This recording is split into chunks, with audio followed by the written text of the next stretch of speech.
ഈശോമിശിഹായ്ക്ക് സ്തുതിയായിരിക്കട്ടെ. എപ്പോഴും എപ്പോഴും സ്തുതിയായിരിക്കട്ടെ. ഒരുപാട് വിശേഷങ്ങൾ നമ്മൾ പറയാറുണ്ട്. കുടുംബജീവിതത്തെക്കുറിച്ച് ഒത്തിരി എപ്പിസോഡുകളുമായി എനിക്ക് തോന്നുന്നു 100ലേക്ക് അടുക്കുന്നു എന്നാണ് എൻ്റെ പ്രതീക്ഷ. അപ്പം ഞാൻ ഓർക്കുവാണ്, ഇപ്പം ഒത്തിരി കല്യാണങ്ങൾ നടക്കുന്നു. എന്തായാലും ഈ ഒരു സമയത്ത് ഒത്തിരി വിവാഹമൊക്കെ വരുന്നുണ്ട്.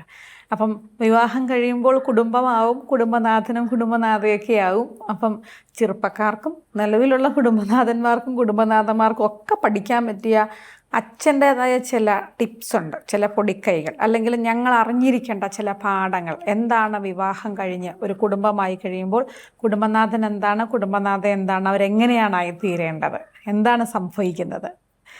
അപ്പം ഇങ്ങനെ ഒരു ചിന്തയാണ് എൻ്റെ ഉള്ളിൽ വന്നത് ഇന്ന് അച്ഛനോട് ചോദിക്കാനായിട്ട്. അതേപോലെ എഫേസൂസിലെ സഭയ്ക്ക് എഴുതുന്ന ലേഖനത്തിൽ 5-ാം അധ്യായത്തിലൊക്കെ തുടർന്ന് വായിക്കാൻ പറ്റും. ഭാര്യാഭർത്താക്കന്മാരെന്നും പറഞ്ഞ് ഒരു പാഠം പഠിപ്പിക്കുന്നുണ്ട്. അപ്പം അതിനകത്തുള്ള പൗലോസ്ലീഹായുടെ ചിന്തകളാണ് കുടുംബത്തിൻ്റെ വിജയത്തിൻ്റെ അടിസ്ഥാന ശില. ആധാരശിലയായിട്ട് വരുന്നത് ആ കാഴ്ചപ്പാടുകളാണ്. അത് അക്ഷരം പ്രതി പാലിച്ചു, വീട് നല്ലതാവും. എവിടെയെങ്കിലും പാളിച്ച വന്നു, വീട് നരകമാവും. സ്വർഗവും നരകവും നമുക്ക് വീടിനെ ആക്കാമല്ലോ. സ്വർഗമാക്കാം, നരകമാക്കാം. അപ്പം ജീവിതം ഒന്നേ ഉള്ളൂ, അതെങ്ങനെ വേണമെന്നുള്ളതാണ്. ഒന്നാമതായിട്ട് ഇതിനകത്തുള്ള ഒരു പ്രത്യേകതയാണ് നമ്മൾ വേർപിരിയാനും വിട്ടുപോകാനും പഠിക്കണം. അതാണല്ലോ ആദ്യത്തെ ലേഖനത്തിൽ അല്ലേ നമുക്ക് കല്യാണത്തിൻ്റെ അന്ന് കേൾക്കുന്നത്, മാതാപിതാക്കളെ വിട്ട് എന്ന് പറയല്ലേ. ഇപ്പം വിട്ടുപോകാന്ന് വെച്ചാൽ ഉപേക്ഷിക്കുക എന്നുള്ള വാക്കില്ല. പലരുടെ ഓർമ്മ കല്യാണം കഴിഞ്ഞാൽ ആണുങ്ങളുടെ ഓർമ്മ അപ്പനെ അമ്മ ഉപേക്ഷിച്ചു, അവൾ മാത്രം മതി. അല്ലെങ്കിൽ ഇവളുടെ ഓർമ്മ കെട്ടിയവൻ്റെ അപ്പനും അമ്മയൊന്നും വേണ്ട, ഇവൻ മാത്രം മതി, ബാക്കി എല്ലാവരും ഉപേക്ഷിച്ചു. ഉപേക്ഷിക്കുക എന്ന് പറഞ്ഞാൽ, വിട്ടുപോവുക എന്ന് പറഞ്ഞാൽ അതിൻ്റെ അർത്ഥം ഈ നമ്മൾ ഈ അപ്പനും അമ്മയ്ക്കും കൊടുക്കുന്ന സ്നേഹം, അതിന് തുല്യമായ സ്നേഹം എൻ്റെ പെണ്ണിനും കൊടുക്കണം, എൻ്റെ ഭർത്താവിനും കൊടുക്കണം. അവരെ താത്തിയെന്നല്ല, അവർക്ക് ഞാൻ എന്ത് സ്നേഹം കൊടുത്തോ ആ കരുതൽ എൻ്റെ ജീവിത പങ്കാളിക്ക് കൊടുക്കണം. എൻ്റെ വീട്ടിലെ അപ്പനും അമ്മയ്ക്കും ഞാനെന്ന പെണ്ണ് എത്ര വലിയ സ്നേഹം കൊടുത്തു അതെൻ്റെ ഭർത്താവിൻ്റെ അപ്പനും അമ്മയ്ക്കും കൊടുക്കണം. അപ്പോൾ അവിടുന്ന് വിട്ടു ഇങ്ങോട്ട് ചേർന്നു. അപ്പനും അമ്മയിൽ നിന്നൊന്ന് വിട്ടു, ഉപേക്ഷിക്കുന്നൊരു വാക്കില്ല. ഈ മാന്യമായി കൊടുക്കേണ്ടത് രണ്ടുപേർക്കും കൊടുക്കുക എന്നുള്ളതാണ്, ഒന്ന് ഉപേക്ഷിക്കുക എന്നുള്ളതല്ല. പലപ്പോഴും വിട്ടുപോവുകയല്ല. വിട്ടുപോകാതിരിക്കും എന്ത് ചെയ്യും? ഞാൻ കെട്ടിച്ചു വിട്ടാലും ഞാൻ എൻ്റെ തറവാട്ടിലെ പെണ്ണ് തന്നെയാണ്, അപ്പൻ്റെ അമ്മയുടെ മോളാണ്, അവിടെ തന്നെയാണ്. ഇവനോ കല്യാണം കഴിച്ചാലും അവൻ്റെ അമ്മയും പെങ്ങന്മാരും ഒക്കെയാണ്. അപ്പം വിട്ടുപോയാൽ ഉടനെ കുടുംബ കേസ്, ഉടനെ വരുന്ന പരാതിയാണ്, എനിക്കൊരു വിലയും കിട്ടുന്നില്ല. ഒരു വിലയും കിട്ടുന്നില്ല, കാരണം വിട്ടിട്ടില്ല. കെട്ടിയാലും അവൻ അമ്മയുടെയും പെങ്ങളുടെയും അപ്പൻ്റെയും സ്വന്തമായിട്ടിരിക്കുക, എന്നിലേക്ക് അടുക്കുന്നില്ല. അതുപോലെ അവനും പറയും, എന്നാ വല്ല ആങ്ങളെയുമായിട്ട് അടുപ്പമുള്ളൂ, സഹോദരിമാരുമായിട്ടാണ്. എത്രയോ ഡൈവോഴ്സ് കേസുണ്ട് കുടുംബത്തിൻ്റെ ഈ ബന്ധങ്ങളുടെ പേരിൽ. അതൊരു കലയായിട്ട് പ്രവർത്തിക്കാൻ പഠിക്കണം. പുരുഷൻ അവൻ്റെ അപ്പനെയും ഒക്കെ വിട്ട് എന്നോട് ഒട്ടിച്ചേർന്നു എന്ന് പെണ്ണിന് തോന്നണം. അങ്ങനെ തോന്നിയാൽ അവൾ ഭർത്താവിൻ്റെ വീടിനോട് അവളും ഒട്ടിച്ചേരും. ഇല്ലെങ്കിൽ അവൾ അവളുടെ വീട്ടുകാരോട് ഒട്ടിപ്പിടിച്ചിരിക്കും. അതുപോലെ സ്ത്രീ ഈ വീടിൻ്റെ ഭാഗമായിട്ടങ്ങ് മാറി, എന്തിലും ഏതിലും. ഇപ്പം ഭർത്താവിന് തോന്നും, ഇവൾ അതൊക്കെ വിട്ടു, എൻ്റെ വീടിൻ്റെ ഭാഗമാണ്. അങ്ങനെ ആയിക്കഴിഞ്ഞാൽ ആ ഭർത്താവിനെ സംബന്ധിച്ച് പുറത്തു പോയാൽ എത്രയും പെട്ടെന്ന് വീട്ടിൽ തിരിച്ചു വരാൻ തോന്നും. അവൾക്ക് തോന്നും വീട്ടിൽ പോയാലും പെട്ടെന്ന് പത്രഗതി വന്നാൽ മതി, ഇല്ല ഇടയ്ക്കിടയ്ക്ക് വീട്ടിൽ പോകാൻ തോന്നും, പോയാൽ വരാൻ തോന്നിയാൽ. ഇവൻ സിഗരറ്റ് വെച്ച് കള്ളും കുടിച്ച് ചീട്ടും കളിച്ച് കടത്തിലിരിക്കും. കാരണം വിട്ടുപോകത്തിൻ്റെ പേരില്ല. വിട്ടുപോകുന്നൊരു സ്നേഹം ഉണ്ടെന്ന് വരിയിൽ അത് ഒട്ടിച്ചേരും. പിന്നെ നമുക്ക് മാതാപിതാക്കളെ വിട്ടു എന്ന് പറയുന്ന ആ പോയിന്റിലേക്ക് വരും. അപ്പം പലപ്പോഴും പിരിയാൻ വിട്ടുപോകാനുള്ള കഴിവ് പല ആണുങ്ങൾക്കുമില്ല, പല പെണ്ണുങ്ങൾക്കുമില്ല. കല്യാണം കഴിച്ചേച്ച് രണ്ട് കുടുംബത്തിലെ അംഗങ്ങളായിട്ട് ലോഡ്ജിൽ താമസിക്കുന്ന പോലെ അങ്ങ് താമസിക്കുന്നു. ഇപ്പോഴും കൂറവിടെയാണ് അല്ലേ, ചോറിവിടെയും കൂറവിടെയാണ്. അപ്പോൾ എവിടെ പോയാലും ജീവിതം ഒരു ലോഡ്ജിലെ ജീവിതമാണ്, ഒരു ഹോട്ടലിലെ ജീവിതം. ഭക്ഷണം കഴിക്കുന്നു, എന്ന് ചിരിക്കുന്നു, ചവയ്ക്കുന്നു, പിന്നെ വേറെ ലോകമായി. അപ്പോൾ ഒരു ഇൻറ്റഗ്രിറ്റി വരുന്നില്ല, സമഗ്രത വരുന്നില്ല. അവിടെയാണ് പരാജയം. അപ്പം വിട്ടുപോയ ഒത്തിരി കാര്യങ്ങൾ നേട്ടമായി. അല്ല, വിട്ടുപോകുന്ന ഇവിടെ ചേരുമ്പോൾ മാത്രമേ നമുക്കൊരു വാല്യൂ ഉണ്ടാവുള്ളൂ. സെൽഫ് നമുക്കും അങ്ങനെ ഫീൽ ചെയ്യത്തുള്ളൂ. നമ്മളും ഇവിടുത്തെ ഭാഗമാണ്, അല്ലെ അവരും നമ്മുടെ ഭാഗമാണ്, അതൊക്കെ ഒരു ഫീലിംഗ് വരുള്ളൂ. അല്ലെ എപ്പോഴും ഒരു അന്യതാബോധമാണ്. അല്ലെ ഞാനിവിടെ ആരുമല്ല. അതുപോലെ തന്നെ അങ്ങനെ ഭർത്താവിൻ്റെ ഗ്രഹത്തോട് സ്ത്രീ ഒട്ടിച്ചേർന്നില്ലെങ്കിൽ അവിടെ വീട്ടിലവർക്ക് വിലയില്ല. ആങ്ങളെ പൊന്നേ തന്നെയെന്ന് പറയും, നാത്തൂന്മാരും ചിരിക്കും. പക്ഷേ നാത്തൂൻ ഒറ്റയ്ക്ക് ആങ്ങളോട് പറയും, ഈ പണ്ടാരം പിന്നെയും വലിഞ്ഞു കയറി ഇവിടെ വന്ന് നിൽക്കുകയാണല്ലോ എന്ന് പറയും. ഇവിടുന്ന് കേൾക്കുന്നില്ല. അതുകൊണ്ടാണ് ചിലപ്പോഴൊക്കെ ഡൈവേഴ്സ് എന്ന് പറഞ്ഞാൽ ഓടിച്ചാടി വരും. കുറച്ച് കഴിഞ്ഞ് കുത്തുവാക്ക് വരുമ്പോഴാണ് അറിയുക തെറി പറഞ്ഞാലും കെട്ടിയവനായിരുന്നു മെച്ചം. അതുപോലെ ഇവനും തോന്നും എന്നാകെ പറഞ്ഞാലും അവൾ തന്നെയായിരുന്നു ഭേദം. ആ അറിവ് വരും. അതാണ് ഈ വിട്ടുപോകലിൻ്റെ പ്രത്യേകത എന്ന് പറയാം. നമുക്കുള്ള ഈട് ഭാര്യയുടെ വില, ഭർത്താവിൻ്റെ വില കിട്ടുന്നത് വിട്ടിട്ട് ഒട്ടുമ്പോഴാണ്. അല്ലെങ്കിൽ ഒട്ടത്തുമില്ല, വിട്ടുപോരത്തുമില്ല, കുടുംബം നരകമായിട്ട് മാറും. ഈ 2 വെള്ളത്തെ കാല് വെച്ച അവസ്ഥയായിരിക്കും അല്ലേ. ഒരു രക്ഷയില്ലാതെ ഇങ്ങനെ പടെ ബുദ്ധിമുട്ട് വരും. ബേസിക് സ്റ്റേജ് ഇതാണ്. 2 വെള്ളത്തെ കാല് വെക്കാതെ വിട്ടുപോയിട്ട് ഒന്നിലേക്ക് ഒട്ടിച്ചേരും. അല്ല, അതുപോലെ തന്നെ എനിക്ക് തോന്നി ഭാര്യയായിരുന്നു ഭേദം എന്തൊക്കെ പറഞ്ഞാലും. മറ്റേ നമുക്ക് സാധാരണ അക്കരെ പച്ചയാണല്ലോ, ഇവിടെ നിൽക്കുമ്പോൾ അത് കൊള്ളാം ഇത് കൊള്ളാം തോന്നിക്കൊണ്ടിരിക്കും. പക്ഷെ ഇവരൊക്കെ തന്നെയാണ് ഭേദം എന്നൊരു കാലത്ത് തിരിച്ചറിയും, ഉറപ്പായിട്ടും. അതുപോലെ തന്നെ വിട്ടുപോകൽ പോലെ തന്നെയാണ് ഒരു മറക്കലും ആവശ്യമാണല്ലോ. മറന്ന് പോരണം എന്നല്ലേ ഭർത്തൃ കുടുംബത്തെയും അല്ല മറന്ന് നമ്മൾ വരണം എന്നാണ്. അതെ അതെ. ഈ മറവി എന്ന് വെച്ച് കഴിഞ്ഞാൽ വീടോ വീടിൻ്റെ വഴിയോ കാരണവന്മാരെ മറന്നെന്നല്ല. കല്യാണത്തിന് മുമ്പ് ഒറ്റയ്ക്ക് ജീവിച്ചൊരു കാലമുണ്ട്. ആ കാലത്തിലെ പലതും ഞാൻ മറക്കണം. അതാണാണേലും പെണ്ണാണേലും. ഒറ്റയ്ക്ക് ജീവിച്ചപ്പോൾ കള്ളു കുടിക്കും, ചീട്ട് കളിക്കും, മോശമായ മൊബൈൽ ഉപയോഗമുണ്ട്, അനാവശ്യമായ സൗഹൃദമുണ്ട്, രാത്രി ഒരുപാട് വൈകി വീട്ടിൽ വന്ന് കയറുകയുള്ളൂ. ഇതൊക്കെ ചുമ്മാ അയഞ്ഞ വർത്തമാനം പറയും. ഇതൊക്കെ ഒരു ക്യാരക്ടറായിരുന്നു. പക്ഷേ കല്യാണം കഴിച്ച് കഴിയുമ്പോൾ അത് മറക്കണം. ഒരു പെണ്ണിനെ സംബന്ധിച്ച് കൂട്ടുകുടുംബം ഏതാണിനെയും കളിയാക്കും, ഇക്കിളി വർത്താനം പറയും, പരിഹസിക്കും, ഒരുപക്ഷെ കൂട്ടുകൂടി വേണ്ടാത്ത അയഞ്ഞ ലൂസായ വർത്താനം പറയും. ഇതൊക്കെ കല്യാണത്തോടെ മറക്കണം. മറക്കുന്ന പുതിയ ഓർമ്മകൾക്ക് വേണ്ടിയാണ്. പഴയത് മറക്കണം. മറക്കാതിരുന്നാൽ കുടുംബം ഒരിക്കലും വിജയിക്കത്തില്ല. കാരണം പിന്നെ അവിടെ എന്നും എപ്പോഴും പഴയ തന്നെ തേടി നമ്മളിലേക്ക് കിടക്കും. ചില കല്യാണം കഴിഞ്ഞാലും ഇത് മറക്കുകയല്ല. പഴയ പ്രേമബന്ധവും എല്ലാം ഓർത്തോണ്ടിരിക്കും. പഴയ അടുപ്പം, ഒറ്റയ്ക്ക് ജീവിച്ച കാലത്തെ സ്വഭാവം, ഇതെല്ലാം മുറുകെ പിടിച്ചിരിക്കും. അങ്ങനെയുള്ളവർക്ക് ഒരിക്കലും കുടുംബത്തിൽ വിജയിക്കാനായിട്ട് പറ്റുകയില്ല, വിജയിപ്പിക്കാൻ പറ്റുകയില്ല. ഇവളാണെങ്കിലും പഴയ കോളേജിലെ ബോയ് ഫ്രണ്ടുണ്ട്, അന്നത്തെ കൂട്ടുകാരുണ്ട്, ബ്യൂട്ടി പാർലറുണ്ട്, ഒത്തിരി കൂട്ടുകാരികളുണ്ട്. അതിനോട് എങ്ങനെ ഇരിക്കും. പലതും മറക്കണം. ചില കാര്യം ഓർക്കുമ്പോൾ വേദനയാണ്, മറക്കാൻ ബുദ്ധിമുട്ടുമാണ്. പക്ഷേ നവജാത ശിശു ചിരിക്കുമ്പം പ്രസവവേദന ഉണ്ടല്ലോ, മറക്കും. അതുപോലെ ഈ മറവി ഒരു പുതിയ ജന്മത്തിൻ്റെ ഇരുന്നോവാണ്. അപ്പം ആ രീതിയിൽ മറവിയെടുക്കാൻ നമ്മൾ മറക്കണം. എന്തിനാ ഇതിനും നമ്മൾ ചുമ്മാ അങ്ങ് മറക്കണം എന്ന് പറഞ്ഞു കഴിഞ്ഞാൽ കല്യാണം കഴിച്ച് വന്ന നാളിൽ ഭർത്താവിൻ്റെ അമ്മ എന്തോ പറഞ്ഞു, അത് മരണം വരെ വെച്ചുകൊണ്ടിരിക്കുകയല്ലേ. കെട്ടിയവൻ്റെ സ്നേഹത്തിൽ മുമ്പിൽ അത് മറക്കണം. അത് മറക്കണോ, ഭർത്താവ് ശരിക്കും സ്നേഹം അവർക്ക് കൊടുക്കണം.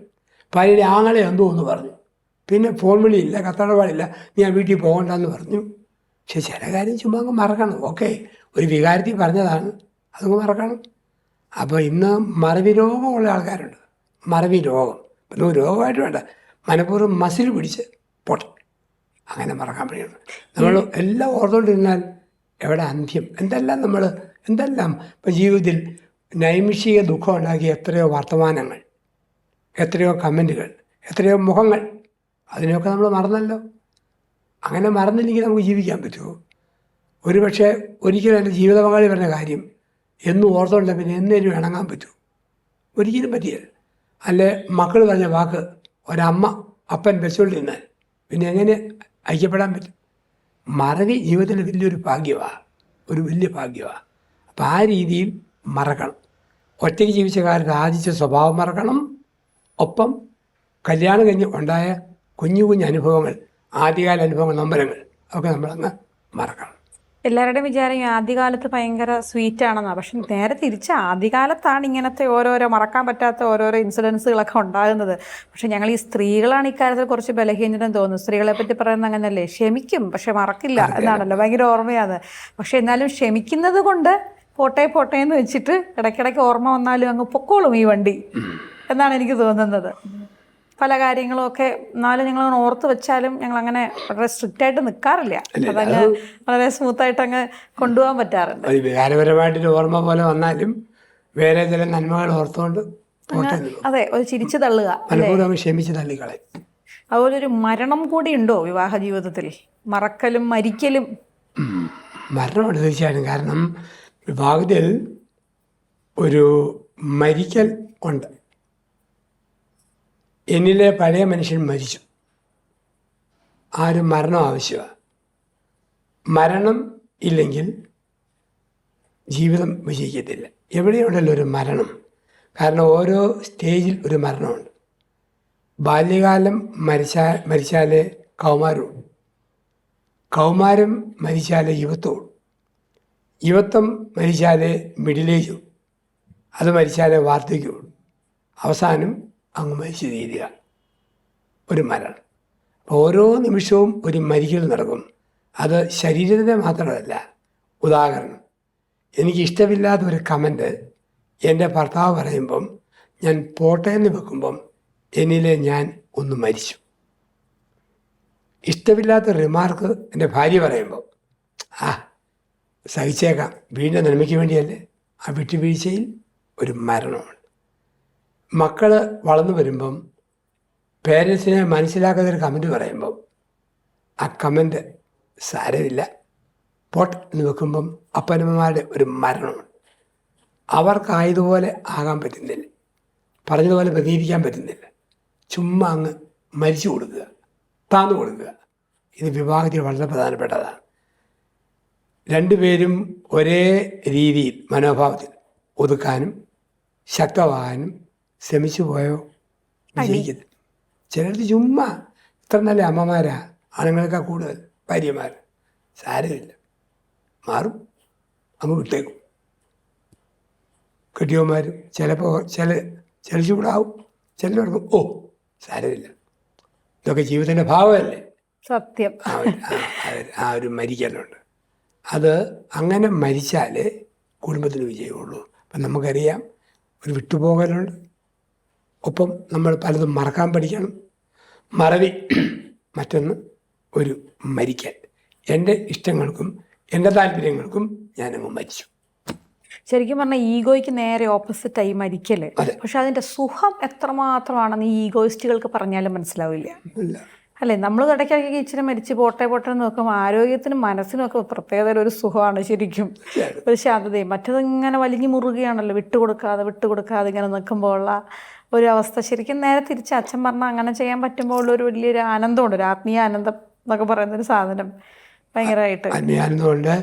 ഇത് കഴിഞ്ഞ് വരുന്ന ചില നന്മ കാണുമ്പോൾ ഓർക്കും, ഞാനൊന്ന് മരിച്ചു കൊടുത്തുകൊണ്ടല്ലേ ഇതുണ്ടായത്, ഞാനൊന്ന് വിട്ടുവീഴ്ച ചെയ്തുകൊണ്ടല്ലേ ഈ നന്മയുണ്ടായത്. അപ്പം ആ ഒരു ചിന്ത നമുക്ക് കിട്ടും. അതിൽ കിട്ടുന്ന ആനന്ദം വലുതുമാണ്. ശരിക്കും പറഞ്ഞാൽ കുറച്ച് നിശബ്ദരാകാൻ പഠിക്കണം അല്ലേ. പല കാര്യങ്ങളിലും മിണ്ടാതിരിക്കാനും പ്രതികരിക്കാതിരിക്കാനും. ഒന്നും കൂടുതൽ പ്രതികരിച്ചിട്ട് ഇവിടെ ഇപ്പം എന്ത് സംഭവിക്കാനല്ലേ, ഒന്നും സംഭവിക്കാനില്ല. ഒന്ന് കഴിഞ്ഞാലേ മറ്റൊന്നിന് വളമാവുള്ളൂ. ആ ഒരു ഓർമ്മ മനസ്സിലെപ്പോഴും വെച്ചാൽ എന്തായാലും മരിച്ചു കഴിഞ്ഞാൽ പിന്നെ അടക്കണമല്ലോ. അപ്പം മരണത്തിൻ്റെ അടുത്ത സ്റ്റെപ്പുകൾ എന്തൊക്കെയാണ്? ഒരു അടക്കം ചെയ്യലാണ്. അത് സത്യമാണ്. വിവാഹത്തിൽ ഒരു കബറടക്കമുണ്ട്, ഒരു അടക്കം ചെയ്യൽ ആവശ്യമാണ്. എനിക്ക് എല്ലാ കാര്യവും പറയാൻ കഴിവുള്ള പെണ്ണ. 10 വീടിൻ്റെ നായികയെ ഒരേ സമയം ഇരിക്കാനുള്ള സാമർഥ്യമുണ്ട്.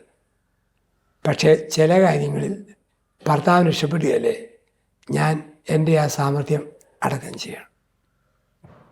ഒരു പുരുഷൻ അവന് ഒരു പെണ്ണിനെ നയിക്കാനും മക്കളെ പറയാനും ഒക്കെ കഴിവുള്ള ആളാണ്.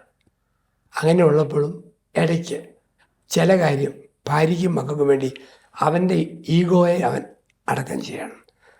അങ്ങനെ അടക്കം ചെയ്തെങ്കിൽ മാത്രമേ ഒരു ശാന്തത കുടുംബത്തിൽ വരുള്ളൂ. ഒരു നന്മയും ഒരു കുളിർമയും വരണോ ഈ അടക്കം ചെയ്യൽ ആവശ്യമാണ്. ഇപ്പം എനിക്ക് പലതും വിളിച്ചു പറയാൻ തോന്നും. ഭാര്യ ഒരു കാര്യം ചെയ്തപ്പോൾ ചീത്തവാക്കും പൊട്ടിത്തെറിയും ബഹളവും പൊട്ടി കഴുത പിശാച് പറയാൻ പലതും തോന്നും. പക്ഷെ അത് അടക്കം ചെയ്യണം. അത് പറയാൻ മിണ്ടാതിരിക്കാൻ പഠിക്കണം, പച്ചയ്ക്ക് പറഞ്ഞാൽ അല്ലേ? മിണ്ടാതിരിക്കാൻ പഠിക്കും. അതാണ് എൻ്റെ ആസക്തികളെ, വാസനകളെ ഞാനങ്ങ് അടക്കം ചെയ്തു. ഒരു സ്ത്രീക്ക് പലതും പറയുന്നതും കിഴങ്ങൻ, ഓക്കൻ, പൊട്ടൻ, കാക്കാശിന് കൊള്ളാത്തവൻ, ഞാനുള്ളതുകൊണ്ട് വീട് രക്ഷപ്പെട്ടു, പലതും പറയാൻ തോന്നും. മിണ്ടുകയല്ല. അങ്ങനെ മിണ്ടിയാൽ ഒരിക്കൽ പറഞ്ഞ പിന്നെ തീർന്നു. അന്ന് നമ്മളങ്ങ് അടക്കം ചെയ്യും. ചിലപ്പം ചില കാര്യം ഭർത്താവ് പെരുമാറുന്ന കാണുമ്പം ക്ഷിപ്ര കോപത്തോടെ മക്കളെ പോലും നോക്കാതെ പറയാൻ തോന്നും. പക്ഷേ മക്കൾ കേൾക്കുമ്പോൾ അത് ശരിയല്ലല്ലോ, അങ്ങ് അടക്കം ചെയ്യും. ഭാര്യയോട് പലതും പറയാൻ തോന്നും. അപ്പം കുഞ്ഞുങ്ങൾ പറയാതെ ഭർത്താവ് നിയന്ത്രിക്കും. കാരണം കുഞ്ഞുങ്ങൾ കേട്ടാൽ എൻ്റെ ഭാര്യയുടെ വില പോവും. അപ്പം അങ്ങനെ നിയന്ത്രിക്കുന്നതിന് വരുന്ന വാക്കാണ് അടക്കം ചെയ്യൽ. പുറകോട്ട് തിരിയുമ്പോൾ ഒരുപാട് കല്ലറകൾ കുടുംബത്തിൽ, ഹൃദയത്തിൽ ഉയരുന്നത് കാണാം. എത്രയോ പ്രാവശ്യം ഞാൻ പലതും അടക്കം ചെയ്തു, എത്രയോ നാളുകൾ.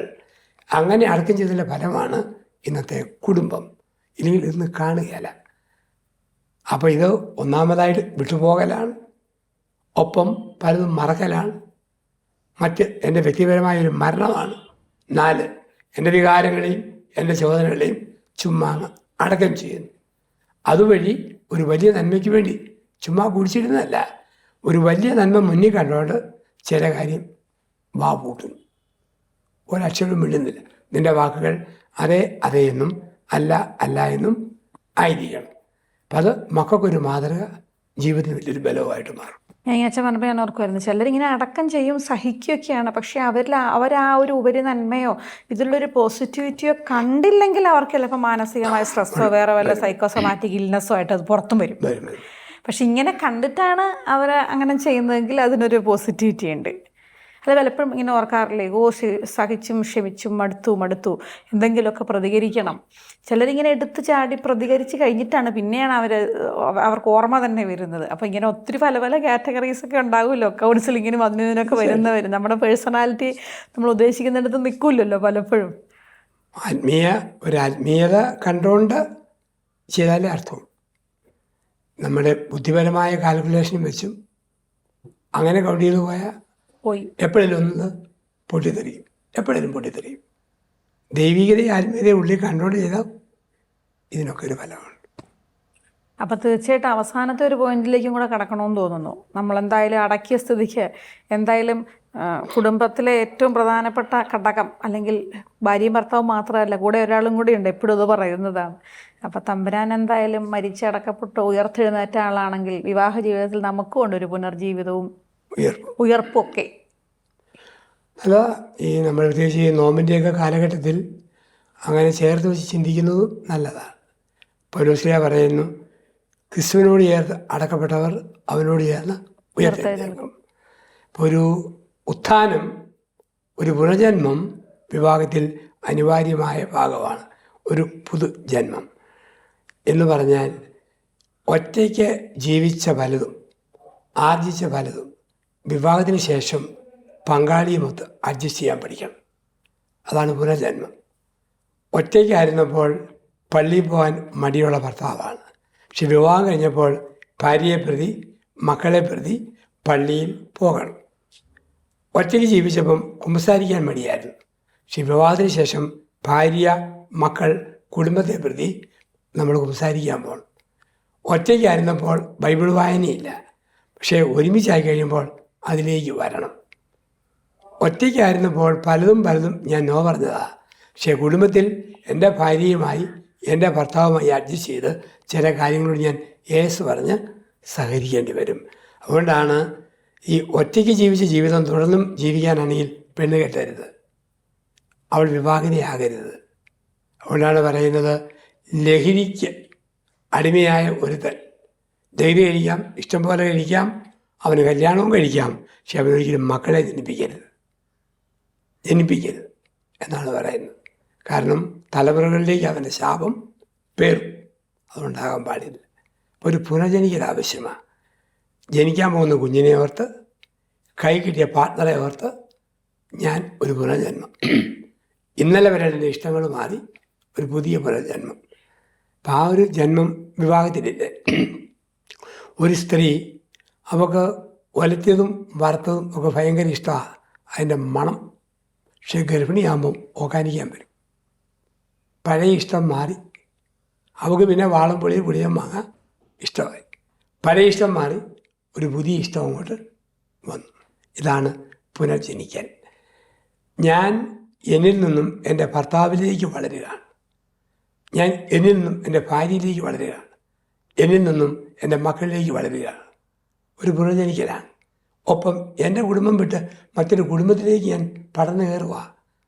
ഒരു പരിചയമില്ലാത്തൊരു വീട്ടിൽ 4 നൂറ്റാണ്ട് ജീവിച്ച സ്വന്തം വീട് വിട്ടിട്ട് വളരെ പുത്തനായ വീട്ടിലേക്ക് ഞാൻ പടർന്നു കയറുക. അങ്ങനെ കയറുമ്പോൾ ഒരു പുനർജന്മമാണത്. അപ്പോൾ അതൊന്ന് ഓർക്കുകയും വേണം. ചില കാര്യം വരുമ്പോൾ അയ്യോ, ഇത് ഞാൻ ജനിച്ച വീടല്ലല്ലോ, ഇവിടെ ഞാൻ ഇങ്ങനെ ജീവിച്ചേ പറ്റുള്ളൂ, അങ്ങോട്ടും ഇങ്ങോട്ടും ഓർക്കണം. ആ ഓർമ്മയും ഒരു പുനർജന്മമാണ്. അങ്ങനെ പുനർജനിക്കാനുള്ളൊരു വിളിയാണ് ദൈവം നമുക്ക് തന്നിരിക്കുക. ഇപ്പം മറക്കലാണ്, വിട്ടുപോകലാണ്, മരിക്കലാണ്, ചില കാര്യങ്ങളെ അടക്കം ചെയ്യലാണ്, ചിലത് ഒരു പുനർജനിക്കലാണ്. അപ്പം അതിൻ്റെ ഭാഗമായിട്ട് ഇപ്പം എൻ്റെ അമ്മ എനിക്ക് നല്ല ഒരു ഭക്ഷണം വെച്ച് തന്നു. അതിന് താങ്ക് യു പറയേണ്ട കാര്യമില്ല. പക്ഷേ ഭർത്താവിൻ്റെ അമ്മ വെച്ച് തന്നാൽ കൊള്ളാവില്ലമ്മേ, നല്ല ടേസ്റ്റ് ആകട്ടോ ഒരു വാക്ക് മനഃപൂർവ്വം പറയണം. കാരണം എൻ്റെ അമ്മയും ഭർത്താവിൻ്റെ അമ്മയും ഒന്നല്ല, രണ്ടാണ്. പറയും എല്ലാം ഒന്നാണ്, പക്ഷെ ചിന്തകൾ രണ്ടാണ്. ചിലപ്പോൾ തോന്നും, ഓ ഇവരുടെ മോളായിരുന്നെങ്കിൽ എന്നോടിങ്ങനെ പറയുകയല്ലേ, ഞാൻ വന്നവളല്ലേ. അമ്മയോർക്കും എൻ്റെ മോളാണെങ്കിൽ പറയുകയില്ല. മോള് പറഞ്ഞാൽ എടുക്കുന്ന അതേ കാര്യം മരുമോള് പറഞ്ഞാൽ അതേ സെൻസിൽ അമ്മായിമ്മ എടുക്കില്ല. പൊതുവായിട്ട് സ്വന്തം അമ്മ പറയുന്ന കാര്യം അമ്മായിമ്മ പറഞ്ഞു അതിലെടുക്കുകയില്ല. കാരണം നമ്മൾ ഇന്നും ആയിട്ടില്ല. ഒരു പുനർജനിക്കലുണ്ടോ, അമ്മായിയമ്മയെ സ്വന്തം അമ്മയെ പോലെ കാണും, മരുമകളെ സ്വന്തം മകളെ പോലെ കാണും, ഭർത്താവിൻ്റെ വീട്ടുകാരെ സ്വന്തം വീട് പോലെ കാണും, ഭാര്യ കുടുംബത്തെ സ്വന്തം കുടുംബം പോലെ കാണും. ഇതാണ് പുനർജനിക്കലെന്ന് പറയുക. അങ്ങനെ ഒട്ടിച്ചേർന്ന കുടുംബങ്ങളുണ്ട്, അവർ വിജയിക്കുന്നുമുണ്ട്. പലപ്പോഴും ഇവിടെ പരാജയപ്പെടുമ്പോഴാണ് ദാമ്പത്യം തകർന്നു പോവുക. തീർച്ചയായിട്ടും അങ്ങനെയുള്ള ഒരുപാട് മാതൃകൾ ഇന്നും ഉണ്ട്. എനിക്ക് തോന്നുന്നു വിവാഹം പോലും വേണ്ട എന്ന് പറയുന്ന പുതിയ തലമുറ ഇവരെയൊക്കെ ഒന്ന് കണ്ടുപിടിക്കണം, അല്ലേ? ഇവരെ കണ്ടുപഠിക്കാൻ സാധിക്കട്ടെ. അപ്പോൾ അവർക്ക് സത്യത്തിൽ വിവാഹ ജീവിതത്തോടൊക്കെ ഏസ് പറയാൻ തോന്നും എന്നുള്ളതാണ് ഈ ഒരു എപ്പിസോഡിലൂടെ ഞാൻ മനസ്സിലാക്കിയ കാര്യം. എന്തായാലും നമ്മുടെ ഇന്നത്തെ സമയം അവസാനിക്കുകയാണ്. നമുക്ക് അടുത്ത എപ്പിസോഡിൽ വീണ്ടും അടുത്ത വിശേഷങ്ങളൊക്കെ ആയിട്ട് കാണാം. Thank you.